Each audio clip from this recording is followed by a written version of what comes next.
I never came to the beach or stood by the ocean. ये जितने भी अपने जो प्रभु जी पर्वत जो दिख रहे हैं ना, आदि बद्री और ये केदारनाथ के जितने भी पर्वत श्रृंखला माला जो दिख रही है ना, ये सब शिव का धाम है। इन पर्वतों का नाम है केदारखंड पर्वत। और एक समय की बात है, यहाँ पर सप्त ऋषि साथ में नारद जी भी थे। तो एक बार भ्रमण करते हुए ये सतयुग की बात है, तो वो गांवों में भगवान विष्णु के नाम की प्रचार करते थे कि वो गांव वालों को उनको सब समझाते थे कि भाई आप भगवान विष्णु की आराधना करिए, उनका जप करिए, उनका नाम लीजिए।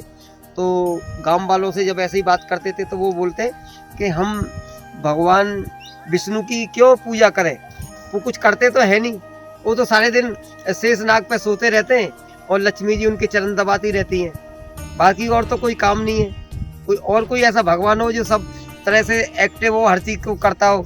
तो कह रहे नहीं, वही परम ईश्वर हैं, वही इस सृष्टि के पालन, संहार और उत्पत्ति करने वाले हैं। तो बाद में बोले कि नहीं। तो उन सप्त ऋषियों को क्या महसूस हुआ कि अरे हम तो इनके भले के लिए कर रहे हैं, उल्टा इनको तो उल्टा लग रहा है। तो बाद में वो भगवान, उन्होंने सलाह करा कि भाई अब कुछ ना कुछ करना चाहिए और भगवान विष्णु के पास चलते हैं। तो भगवान विष्णु के पास वो क्षीर सागर में गए। तो उन्होंने कहा प्रभु, हमने आपके नाम का गांव वालों को प्रचार करा और उनको बताया कि वो तो बोलते कि भगवान विष्णु तो शेष नाग पर सोते रहते हैं, लक्ष्मी जी उनके चरण दबाती रहती हैं, तो वो उनका सोने का ही काम है, दूसरा तो कोई काम है नहीं। तो कह रहे प्रभु जी ये तो बहुत हम ना उनको अच्छा बात बता रहे थे और उल्टा सोच रहे थे, नेगेटिव। तो भगवान विष्णु बोले कि ठीक है सब ऋषियों, आप अपने अपने स्थान को जाइए, मैं अब कुछ करता हूँ। तो भगवान ये सब चले गए। पर भगवान विष्णु ने गरुण जी को, अपने वाहन को लिया और वाहन को गरुण जी के ऊपर सवार होकर पूरा ब्रह्मांड का उन्होंने चक्कर लगा दिया, लेकिन कोई भी स्थान उनको पसंद नहीं आया। किस लिए? कि जप करने के लिए, तप करके यहाँ पे साधना करेंगे। तो जब वो केदारखंड इस पर्वत श्रृंखला में जब आदि बद्री केदारनाथ की और इस सीमा में जब आए, तो इन पर्वतमाला को और यहाँ की लता पताओं को, फल फूलों को, इनको वृक्षों को देख के उनका मन इतना आनंदित हुआ, इतना भाव हो रहा था, अंदर से हर्षित हुआ कि ये स्थान मेरे लिए साधना के लिए बहुत बढ़िया है, मैं अब कुछ साधना करूँगा। तो वहाँ पर जब आए तो देखा कि उन्होंने पहले से ही, यहाँ पर तो कोई रह रहा है, उन्होंने देखा कौन है यहाँ पे ध्यान से, तो देखा यहाँ पे कुटिया बनी हुई है। बाद में पता लगा कि यहाँ तो भगवान शिव भोलेनाथ पहले से ही रह रहे हैं। अब भगवान विष्णु ने ये पक्का कर लिया कि मुझको भोलेनाथ को यहाँ से भगाना है, कैसे भी यहाँ से इस भोलेनाथ को यहाँ से भगाना है और इस जगह, इस कुटिया पे मैंने कब्जा करना है। तो जैसे ही वो आए तो उन्होंने क्या काम करा कि वहां पर देखा कि भगवान भोलेनाथ रोज तप्त कुंड में वहाँ पे स्नान करने के लिए माता पार्वती के साथ में आते हैं। तो उस रास्ते से जब वो निकले स्नान करने के लिए, तो उन झाड़ियों में भगवान विष्णु ने 3 साल के और 4 साल के बच्चे का रूप बनाया, छोटा सा, इतना सुंदर रूप था भगवान विष्णु का। तो जब वो उसके पास से निकले तो वो भगवान विष्णु जोर जोर से रो रहे हैं। और जैसे ही रोने की आवाज़ आई तो माता पार्वती ने बोला कि प्रभु देखिए, किसी मनुष्य के बच्चे के रोने की आवाज़ आ रही है। तो भगवान बोले कि नहीं, अरे देवी चलो, ये तो सब ऐसा ही चलता रहता है, कोई लीला है, आप इन पर ध्यान मत दीजिए। तो वो नहीं प्रभु क्या बात कर रहे हो आप, छोटा सा बच्चा है और उसकी रोने की आवाज़ आ रही है, क्या मैं माता हूँ, माता का भाव तो अलग ही रहता है ना, वात्सल्य भाव रहता है। तो उसको देख के तो जब वो पास में गई तो बच्चा था वो छोटा सा, भगवान विष्णु थे वो छोटे रूप में, तो रो रहे जोर जोर से। तो माता ने पूछा कि बेटा तुम आप यहाँ पर कैसे आई? कह रहे मेरे माता पिता, मैं उनके साथ में था और वो मेरे से बिछुड़ गए हैं और मेरे को 3 दिन 3 रात हो गए, मैंने 3 दिन 3 रात से कुछ खाया भी नहीं, कुछ सोया भी नहीं, मेरे को बड़ी भूख लग रही है। तो माता बोली कि कोई नहीं, हम अभी स्नान करके आते हैं और अपने हाथ से ताज़ा ताज़ा प्रसाद हम आपको बना के फिर खिलाएंगे। तो भगवान विष्णु को वो छोटे से गोदी में लेके और अपनी कुटिया में उनको सुलाया ही, और वहाँ से वो तप्त कुंड में, आदि बद्री में तप्त कुंड में स्नान करने के लिए आ गए। स्नान करके जब वापसी गए तो जो कुटिया का जो गेट था वो अंदर से बंद था, पहले तो खुला छोड़ के आ गए थे। तो उन्होंने जब उस दरवाजे को धक्का दिया तो वहाँ पर तो गेट खुला ही नहीं। तो गेट के बीच में से एक छिद्र रहते हैं ना, जो बड़े दो पार्ट जुड़ते हैं, तो उनके बीच में से जब देखा तो भगवान चतुर्भुज रूप में लेटे हुए उनके आसन पर। तो माता पार्वती को बोला भोलेनाथ ने कि देख, आके देख कौन है ये, कौन है, देख तो सही कौन है, ये तेरा बाप सो रहा है यहाँ पर। तो देखा, अरे ये तो भगवान श्री हरि विष्णु है। तो माता बोली कि प्रभु आपने हमारे साथ ऐसा क्यों करा, ऐसा छल कि माता क्या बताऊं, मुझको ये स्थान बहुत प्रिय है, अब इस स्थान को आप छोड़ के जाइए और मैं इस स्थान पर हूँ। तब माता पार्वती को भगवान बोले कि देखा, मैंने बोला ना कि ये माया है, तो अब इसको हाथ मत लगाओ, लेकिन आप नहीं मानी। जैसे तैसे तो एक बढ़िया स्थान मिला था, उसको भी अब भगवान विष्णु श्री हरि ने ले लिया। तो वहां पर भगवान विष्णु ने वो स्थान लेके तो केदारनाथ, भगवान आदि बद्री से केदारनाथ में यहाँ पे आकर उन्होंने अपना डेरा जमाया। तब से केदारनाथ भगवान यहाँ पर हैं और वहां पर उन्होंने तप करा, साधना करी। और उससे पहले की जो कथा थी, जो माता लक्ष्मी जब गई सप्तऋषि, तो माता लक्ष्मी को भगवान विष्णु ने बोला कि देवी आप अपने मायके जाओ, मुझको एकांत चाहिए।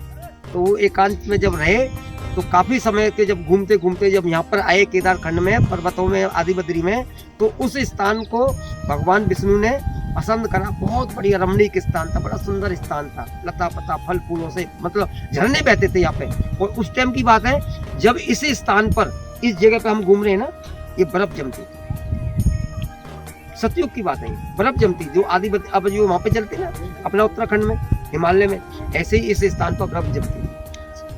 तो भगवान वहां पे तप करने के लिए बैठे और उधर माता लक्ष्मी अपने मायके गई थी, जो काफी समय बीतित हो गया।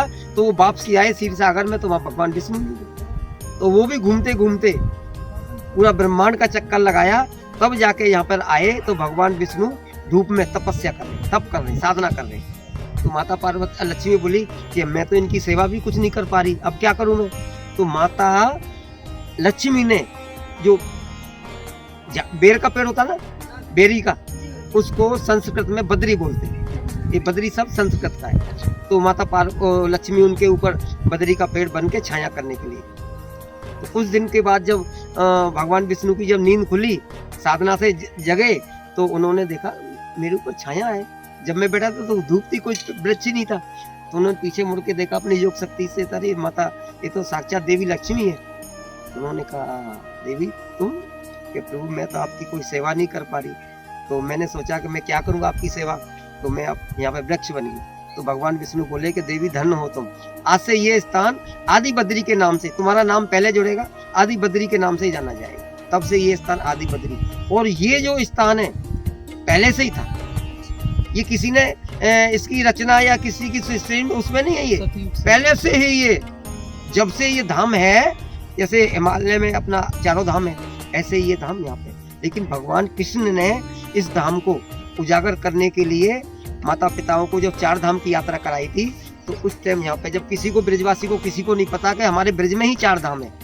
तो नंद बाबा के यहाँ पे कोई संतान नहीं थी, तो उन्होंने भगवान बद्री विशाल से रिक्वेस्ट करी, विनती करी कि प्रभु जब मेरे घर में कोई संतान होगी तो मैं तेरी 4 धाम की यात्रा के लिए हिमालय में आऊंगा।